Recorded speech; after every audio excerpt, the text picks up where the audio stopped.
I love it. We just told everyone we gotta wear masks, and then we're not wearing masks. We're under the one little exemption for theatrical performance, so expect an incredibly theatrical performance. My name is Moises. I'm in all the way from Texas, and not just because my girlfriend lives here, because this is one of the greatest cities in the world. This is one of the best conventions that I have ever been to, and I've been to a lot of them. James, you have been to a lot of these conventions. A whole lot. A whole lot. Yeah, I love Toronto.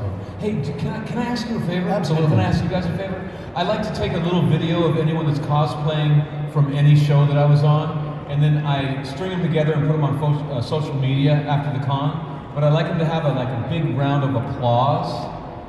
Can you guys applaud like a lot, and I'll film you? Yeah? Do it. Raise your hands like your team just won the big thing. Sorry. Like the Jays just took the series. Like the Jazz just did. Yeah. Like the Leafs won tonight.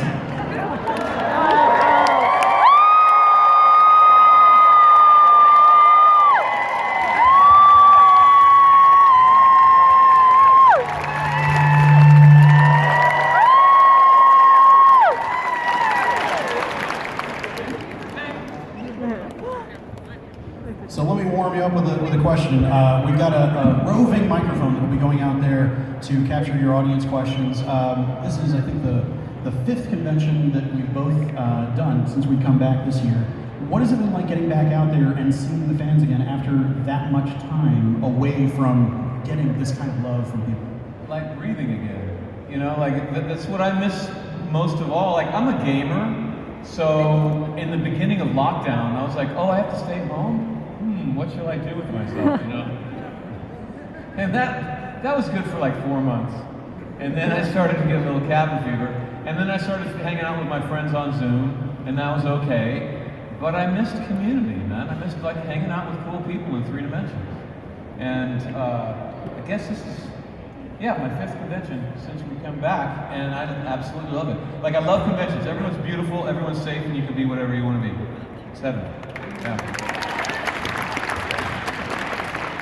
One of, I think, a lot of our favorite episodes from Buffy the Vampire Slayer, Once More with Feeling. Not only did people love it and gravitate toward it immediately, but then people started shadow casting it the way that people did Rocky Horror Picture Show for so many years now. Have you actually witnessed this in person, seen people do this? One time, I think it was in Austin, Texas. Tampa. Was it Tampa? It was Tampa. Okay, right on. Yeah, one time. It was awesome. Oops, leading question. Sorry, I knew. Yeah, I know. But some of my earliest memories, the beginnings of Spike in me was Rocky Horror Picture Show. I lived in a very conservative town, but every Saturday night we would put on punk rock, lipstick, glam makeup, dresses and stuff, and just walk downtown to Rocky Horror Picture Show, freak out the cowboys. You know, it was awesome. So yeah, it comes full circle. I've got one more for you because this is all about the fans, and I want to make sure that we get as many fan questions as humanly possible. So if you have a question, go ahead and raise your hand. My friend here in the yellow shirt, I mean, if you bribe him just enough, you might jump up the order just like a karaoke.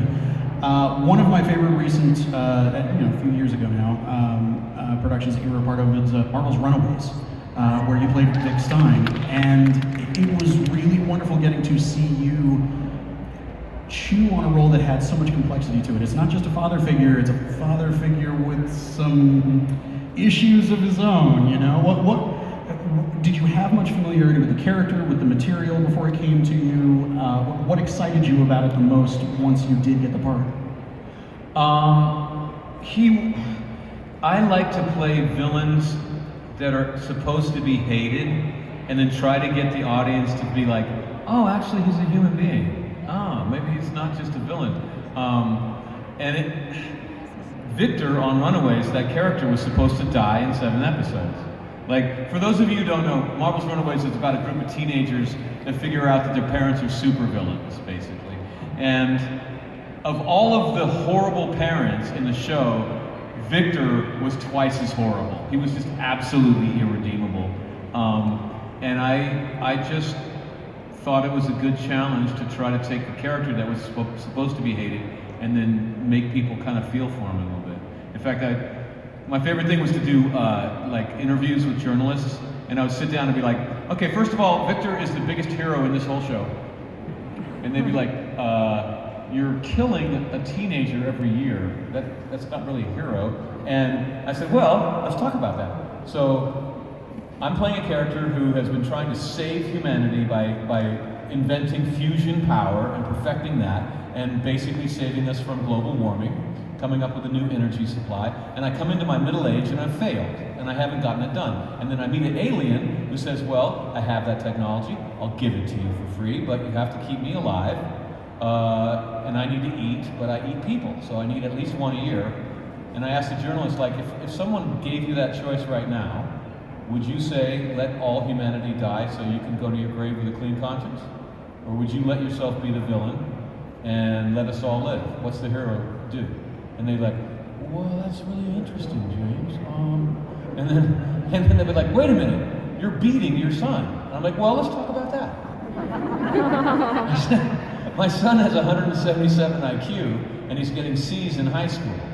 Now, at what point, as a parent, do you stop saying, good job, son, and when do you put the hammer down? Now, maybe I'm going too far, but maybe that's not as bad as going not far enough, don't you think? They're like, wow, I never thought of it that way, James. And then I'd be like, I'm kidding!